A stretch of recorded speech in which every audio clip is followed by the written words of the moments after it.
Kapolda Gorontalo Irjen Pol Helmi Santika, SH, SIK, MSI membuka rapat kerja teknis Rakernis Fungsi Reskrim di Hotel City Mall, Selasa 17 November 2022.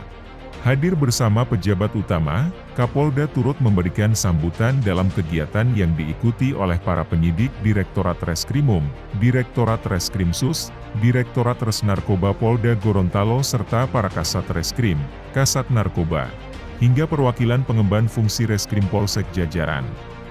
Setiap tindakan atau dalam setiap kegiatan kepolisian, ya, melakukan penyelidikan, pemanggilan, penyitaan, penangkapan, penahanan, dan lain sebagainya tentu akan ada resistensi.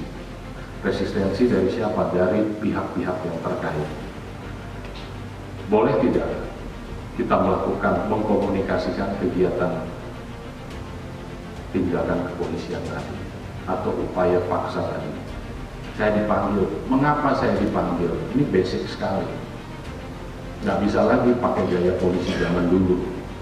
Udah kamu diam saja, nanti ngomong di kantor. Nggak bisa begitu.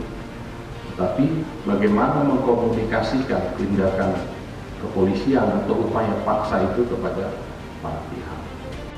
Jangan kendor, ya, perkembangan teknologi itu bagaikan deret ukur, sementara kita mungkin bagaikan deret hitung. Ini menjadi tantangan tersendiri bagi kita untuk terus mengembangkan kemampuan diri, terus bisa punya inovasi, kreasi, dan lain sebagainya dalam upaya mengungkap suatu peristiwa. Ya, harus punya inovasi, punya kreasi dalam rangka mengungkap suatu peristiwa kejahatan. Kemudian jangan berpikir bahwa kalau sudah jadi reserse, sudah jadi penyidik, sudah paling hebat. Tidak. Ya. Penyidik adalah, atau penyidikan adalah serangkaian tindakan penyidik dalam rangka mencari dan mengumpulkan alat bukti guna menemukan siapa pelakunya, kan begitu? Ya. Nah, guna mencari, mengumpulkan alat bukti guna mencari siapa pelakunya. Berarti apa? Berpikirnya tadi di depan saya sebutkan komprehensif. Dia harus mampu melihat. Kalau di sini mungkin ya dari media, dari medsos dan lain-lain, dia bisa gunakan.